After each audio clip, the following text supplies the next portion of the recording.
Donald Trump is a criminal. He is corrupt. But more than anything lately, I have just felt that Donald Trump is an embarrassment. It is embarrassing to see him represent our nation every single day on the world stage. It was especially embarrassing when he took the opportunity of a speech at the UN to complain about escalator and teleprompters. But it only got worse to end the week, as Donald Trump took his time at the Ryder Cup golf tournament between the USA and Europe. Something that you think Donald Trump would ostensibly be interested in, cause it's golf making a scene, and it resulted and the golfers from Europe, specifically Rory McIlroy, giving Donald Trump a taste of his own medicine. We are going to get into that Mukere that before we do. If I could quickly ask you to leave a like on this video, and if you have not already and you enjoy our channel, to hit that subscribe button because it goes a long way in supporting our work. Number 4, we get into Donald Trump being mocked on the golf course and the true social meltdown he had because of it. I wanna start with someone who called out Trump's attention to golf over his attention to a looming government shutdown, and that was Senator Sheriff Van Hollen right here. Speaker Mike Johnson effectively saying there's really nothing that we're going to offer them. If that is the case and the government funding bill is just this clean CR that they're talking about, are you going to vote no? Well, Jake, it's good to see the president finally get off the golf course and decide to talk and avoid the government shutdown he's been taking us to. And he's been much more focused, as we all know, on keeping the Epstein files locked up than keeping the government open.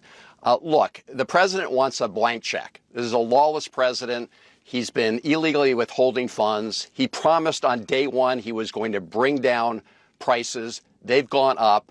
What we're saying is that we should turn off this ticking time bomb, which Republicans left in place, that's going to create a huge spike in healthcare premiums for about 20 million Americans. Until now, the president has said, nope, he'd rather shut down the government than prevent those healthcare costs from spiking. It is no surprise that Donald Trump would be more focused on a golf tournament than a looming government shutdown in a moment in which he does not really care which way this goes.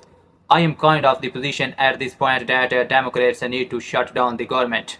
The Democrats need to make Republicans feel maximum pain. And Democrats need to use this as an opportunity to make the case that they just cannot govern. Republicans cannot govern. They cannot do compromise. They cannot even come together in their own caucus on most issues. And it's not like Donald Trump is a leader. And if we pass this budget, it is not like Donald Trump is gonna follow the law and care about what is appropriated. He's not going to do that. So why would we play a pretend politics? Oh, like we are in an era where there are reasonable good faith actors. That's not what we are dealing with right now. And you can see that before we get into Trump being mocked with Trump's favorite spokesperson spinning up the lie of how this government shutdown feels to them. American public wants to keep the government open. I mean, it's not even close. Democrats and Republicans, independents across the country want the government funded because they want our military and our troops to be paid. They want TSA agents and Border Patrol to be paid. They want food assistance programs for women and children in impoverished communities to continue going out the door. All of that will come to an end if Democrats vote against this clean CR that Republicans are proposing. And might I just add, Chuck Schumer and Hakeem Jeffries are on the record multiple times in their past political lives stating that they too believe a government shutdown is bad. In fact, I quote, Chuck Schumer just last year in 2024 said a shutdown would mean chaos and pain and needless heartache for the American people. Well, we hope that Chuck Schumer and the Democrats won't cause chaos and pain and heartache. We want our country to continue to be funded. We want our government to be open so we can continue. Are you being serious right now? Food assistance is what Democrats wanna cut you. Fucking people got rid of meals on wheels. Because you are like specifically evil and cruel. I do not want to hear a word about anything that Democrats shut down or voted against. We are not in power. This is the constant victimhood and the victim complex that we see out of MAGA. Where for 1 minute they have this overwhelming majority of support amongst Americans. But the next it's, oh, people just do not like me. They do not like me, and the Democrats are being mean because I guess they are in control of Washington somehow. But our criminal president can also do whatever he wants cause he's a dictator. It does not make any sense. Their worldview is so twisted. It's why we cannot treat them like reasonable people. It is why we cannot engage. It is why we have to get in the mock and fight. And this is a perfect opportunity with the looming government shutdown to make the Trump administration feel some pain. But we are not gonna be the only ones. Because clearly, Trump is getting hit where it hurts on the golf course by Rory McIlroy. After Europe unfortunately won the Ryder Cup, we saw this clip go mega viral. Are you watching? Are you watching? Are you watching Donald Trump? Are you watching Donald Trump? No, it was not just that Rory did a little bit of trolling at Donald Trump, which I thought was pretty funny there. It was also that the golfers on the European team kind of talked about the environment of the Ryder Cup and how, this go around, as has been the case with everything in American society. It just felt off. Rory McIlroy, I am sure, also felt extra bit of anger toward Donald Trump in the way that he has made American society so uneasy because his wife had a beer thrown at her during the tournament. His wife, Donald Trump, has built this America where people with money, people who think they have influence, people who get a ticket to an event, I think it means they can do whatever they want. That is something that Donald Trump has fundamentally changed about our society. He has excused and welcomed the worst elements of people thinking that they can do whatever they want. It used to be that a lot of these disgusting individuals, and let's just be frank, like these bigoted racists, had to keep that behind closed doors. They had to keep it in. And then Trump comes and says, oh, this black president, I do not think he was born here. And all the racists get riled up.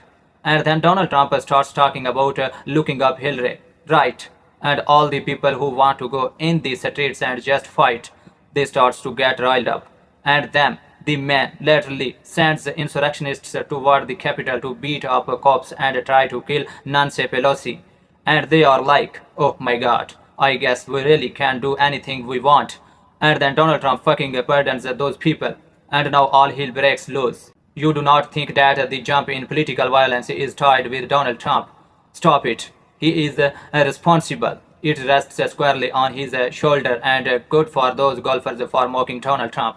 Clearly, he is not happy with all that going on right now in New York, where this event took place, because he had some thoughts for Zora Montani as well. Trump took to Truth Social and wrote self-proclaimed New York City communist Zoran Mandani, who is running for mayor, will prove to be one of the best things to ever happen to our great Republican Party. He is going to have a problem with Washington like no mayor in history of our once great city. Remember, he needs the money from me as president in order to fulfill all of his fake communist promises. He will not be getting any of it. So what's the point of voting for him? This ideology has failed always for 1000 of years. It will fail again. And that's a guaranteed President DJT. Now when you read this tweet, one thing really stands out to me, and that is how Trump continues to reiterate communist, and Zoran actually spoke about this saying. It's really great to see that they can no longer just call us socialist, because that does not hit as hard. Because of course, Zoran is a proud, much like Bernie Sanders, democratic socialist who thinks that kids should be able to eat and have child care that does not make parents broke. He thinks that buses should be fast and free, and he thinks that you should be able to afford your rent. So, oh Lord, lock him up. But Donald Trump is very clearly worried about this race because Eric Adams just dropped out in what is likely a move to make it easier for Cuomo to try to defeat Zoran Montani. Something that's not gonna happen because Zoran's still up 15-16 points in the polls. But it just goes to show what Donald Trump wants out of his mayors and out of people who work with him. Someone he can buy off. That's what this administration is about. But you cannot buy off Chairman Montani, and he made that very clear right here. Clear about they wanted to consolidate this race to have it between you and Andrew Cuomo. Does that crystallization, you think, breathe life into the campaign of Andrew Cuomo? He welcomed Eric Adams dropping out, and there's a lot of questions as to whether or not he will now get an cash injection of money from donors, the Bill Ackmans of the world, who wanted to see Eric Adams out, and then a consolidation of resources behind Cuomo. Do you think that will do anything whatsoever in this race for Cuomo?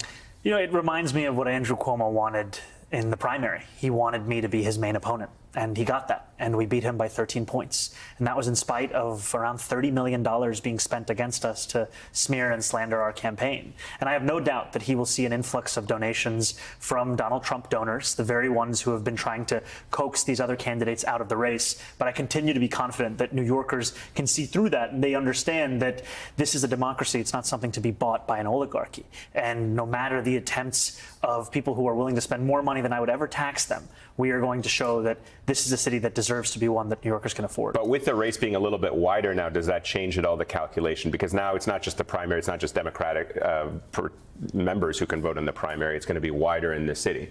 Well, you know, the affordability crisis impacts New Yorkers regardless of their politics. Right. I've met Republicans, I've met unaffiliated voters, I've met voters who are registering to vote now for the first time, and they tell me the same issues that Democrats spoke to me about. Their rent, their childcare, public transit, the fact they just can't afford the city. And I know that this is an agenda that will speak to the despair, the disappointment that many New Yorkers have had with politics and politicians. And I understand that, because if Andrew Cuomo was the only example you had of a politician, why would you believe in them either? Our job is to show them there's an alternative. What do you make of the state of play in the Democratic Party in New York right now? Since the last time we saw you, Hochul has endorsed you. The two of you have appeared together and are clearly finding common ground. But Schumer, Jeffries, still on the sidelines. Jeffries today put out a statement thanking Adams for his service. I mean, this is a person who actually has technically left the Democratic Party now and ran as an independent in this race. So what do you make of that? And at this point, I guess, do you even want the endorsement of Jeffries or Schumer? Look, I will welcome endorsements from anyone across the city, and I will welcome them because we're looking to build a coalition that reflects the 8.5 million people who call this city home. And I'm proud, as you said, not only to have the endorsement of Governor Hochul. Anyone who watches this show knows that this to me has been of the most inspiring races in the post-Trump election this year. This is someone who is talking about all the issues that Democrats need to focus on, who has energized folks in my generation really like no other candidate we have seen in recent history, and is doing it with joy. And we need that right now, because not only is he the only candidate who will not bend the knee to Trump, and he's made that very, very clear. Cuomo's campaign is funded by the same billionaires who made Donald Trump president, and is backed by the same corporate interests that want to make your life worse. So not only is Zoran in a direct opposition to the Trump administration in all of his actions, but he is joyful in carrying them out. That is the type of candidate that we need. That is the type of candidate we are going to continue to uplift on this show. If you want to support that, as always, you can hit that subscribe button, leave a like on this video. If you stuck around to the end, drop a blue heart in the comments, and until next time, I will see you soon.